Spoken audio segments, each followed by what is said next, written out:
Okay, we are testing some technology going live here on school, and we have a little workspace set up with a simple little mountain and field scene. Off the camera here, I have my paints, just using really simple palette. I have ultramarine blue and some burnt sienna and some cadmium yellow. And that's these two colors over here I won't be using. So simple palette, which keeps my colors all related.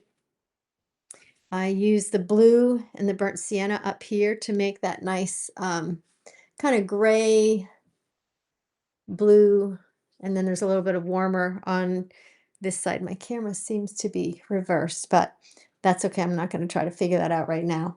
Um, so my palette is off camera because my camera's pretty low.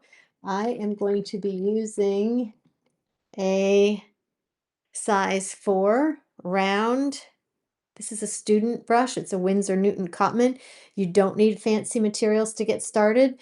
And I have my water off to the side. And so I wanted to just walk through super easy. I did a series of these where we have a background of the mountain, and then you can see we're using some lines here to push some of the fields to the back of the picture, and then some brushwork to show what's further up. Right here with this, you can see that I painted this area while this area was still wet, so it soaked right up in there, but it makes a nice effect. If you want a nice clean edge, then you would paint on dry paper. So let's mix up some colors.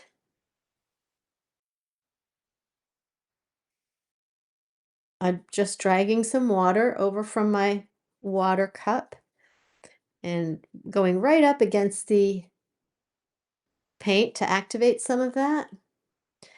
Then I'll activate some of my burnt sienna.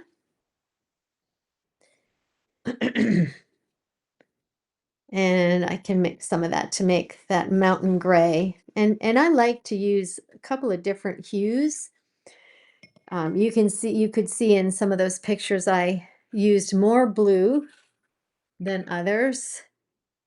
And if you mix up what you're using in the background, I guess this is the one I had a little bit more of the warm color in, um, then you got some interest in what's going on there.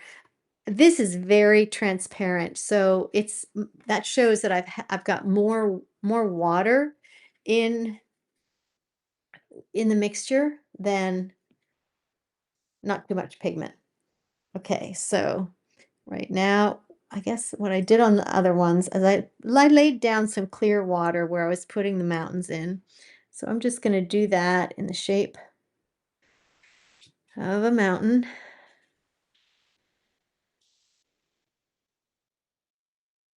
You don't want gobs and gobs of water down, or it'll take too long to dry. But you do want to see a nice sheen on there, because if it's too soaked in, the paint can't move on top of it. And it's a great experiment whether you're using wet on wet or wet on dry. All right, so now I can just lay in some of that blue gray, and with this you can let gravity move it around the paper for you.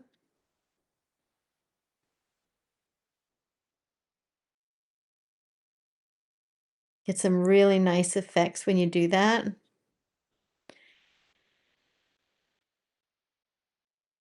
And I can drop in pigment in certain places, so I get some places of heavier pigment and lighter pigment, or maybe more blue or less blue. And if I want to show that part of this mountain is in front of another part, I can focus this. If I keep this one here in the front a little darker, that will indicate to the eye that the other one is behind it. But that is that water running down the base is probably gonna spoil that. at this point, but I can always do that after it's dry. So watercolor tends to dry lighter than it looks when it's put on. I'm just straightening out my horizon line there. This is going to dry very transparent. That's okay. As my mountain dries, if I want to add a little bit of color, but it's still pretty wet. You see that sheen on there. That shows me that it's pretty wet. So I'm going to let that dry a little bit. And then I'm going to come over here and mix up a couple of greens, my cadmium yellow, some ultramarine blue, and actually I'm going to have a little bit of that in there too. So let me take it from the other side so I'm not getting it too grayed up. Take some blue over to my yellow. That's a nice green. Now the fields in the back, and this is, I don't have as much field here as I did on a couple of the other ones, but um, I am going to use my brush sideways. Make some field lines in there that the eye is taken across, because if it's that far in the distance, we are not going to see that much detail like we will in the foreground. And if you want to bump up against that wet mountain there, you can. It'll drink a little bit of your greens right back up in the mountain, which is going to just look like some trees on the horizon. And that's one of those things, when you let watercolor do what it wants to do, you can get some really nice effects. Okay, just taking that off of there. And so let's go in with a little bit. I'm mixing off camera. I'm going to bring it over. I'm going to mix a little bit more yellow. Some sections of the field might be a little more yellow. And we're going to pull this in here.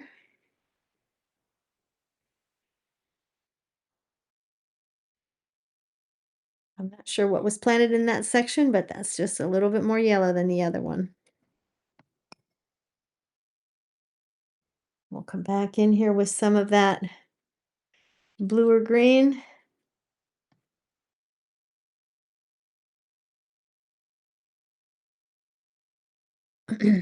And if we want to start here, since we're getting into the foreground a little bit, using a little bit of brush stroke.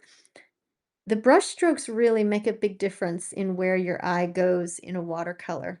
And even in this very simple design, that movement of my hand with a brush is telling the eye that it's not a smooth field way pushed in the background. This is some bushes or some grasses.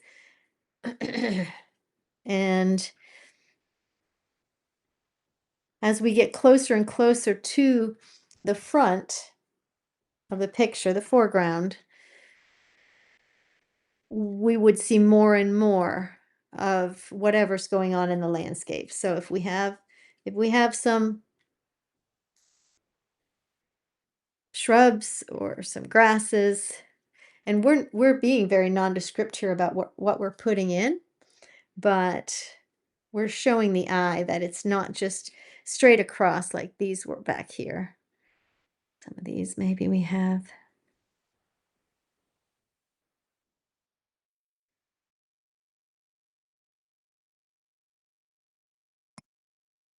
And we can layer in here. Maybe we want to layer in a little bit more of that lighter color. It almost looks like we have a river going in down there. We can decide if we want that to be a river. That would be fun.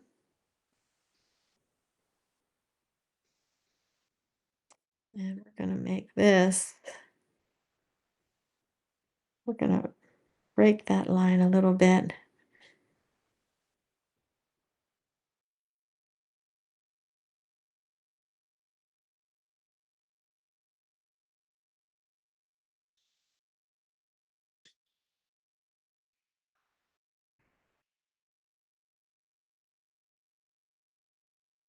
when you're using a color like green, well, really any color, but especially green in a landscape like this, it really helps to have several versions of it to keep it interesting. If you go in and paint this all one color, now a monochromatic study is a different idea. That is also a nice way to look at um, a value study. So you're studying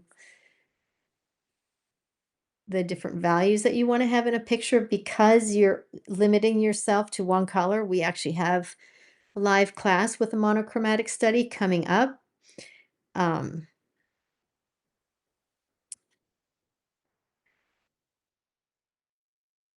but if you're not doing a monochromatic study and you're doing a botanical piece or even a loose botanical piece or a landscape, sometimes you look out at a field of grass or a forest and you say, wow, there's got to be 1,000 colors of green that I see out there. Or the water. When you look at the water, it's like, oh my gosh, how could I ever translate the millions of colors of blue that you see when you look at the ocean? And that is really, I think, a fun and challenging part of figuring out watercolor because you start to see I've had several guests or students in workshops say, I've been walking around saying, well, that's a Prussian blue, and I think that's got some ultramarine blue, and I see a little bit of burnt sienna in that. And I love when I see that too. You start seeing your palette colors when you're looking at things. So we know that as our eye travels back in a piece, things get smaller, things get less focused, and we can use that to our advantage. Here we have our smooth field back there. We have like a row of trees and some layers of bushes. And here I'm seeing a little river come in. So I don't, I think I'm going to leave that sort of nondescript down there because it looks like this could be almost from a higher hill. And I'm not going to put in too much detail. I'm going to let the viewer figure some of that out.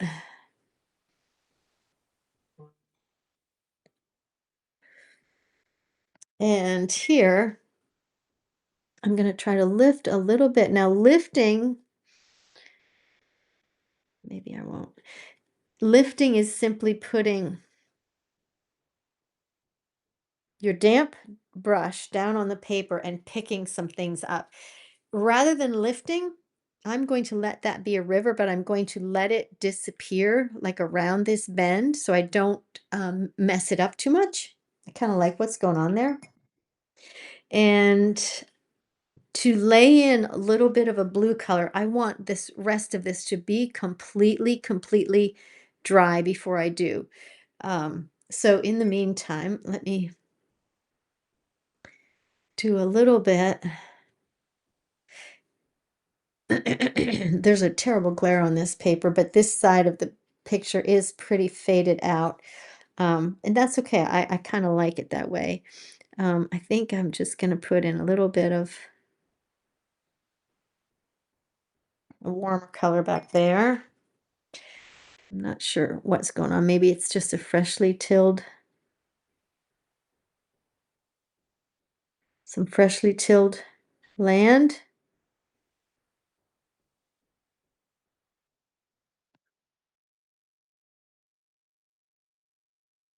Nice little field over there. And from this point, um, you can let it be as understated as you want, or you can put as much detail on it as you want. On one of the pictures that I did, I actually went in with a microline pen and did a little bit of detail. And I'm not sure if I like it or not. I think it either needs more. I think it almost needs a little bit more. It looks kind of spotty, but you can also use a little bit more brushwork to define some of those areas. These postcard size pieces are such a great place to experiment. And let's see, that's all dry. I just want to whisper. It's going to be too much, so I'll have to pick some of it up. Now I'm getting a little bit more to the.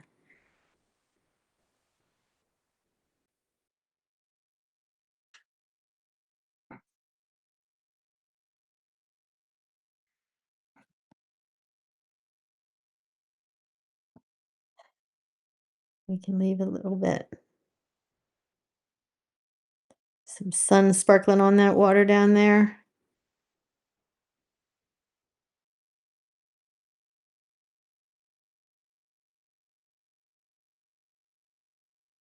And right now I'm just picking some up with my brush, but you can see what a nice little detail that made in the piece.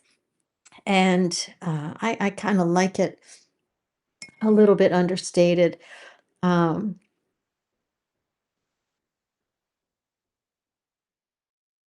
I'm going to grab just a little bit more of the. I don't like how these mountains are fading that far off into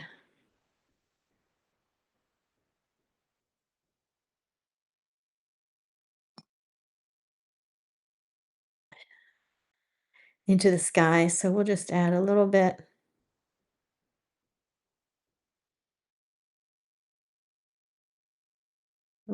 of detail there.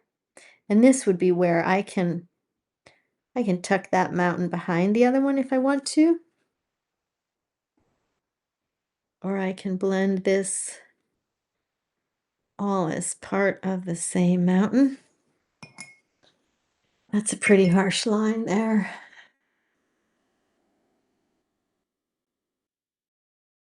I'll soften it a little bit.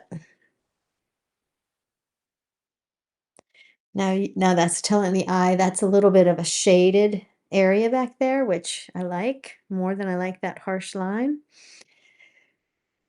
And that little guy, I think, is done. Again, I like things pretty understated, but it's just an exercise. So maybe a little bit here at the base. So cool colors push things back in your painting. I want to blend that out.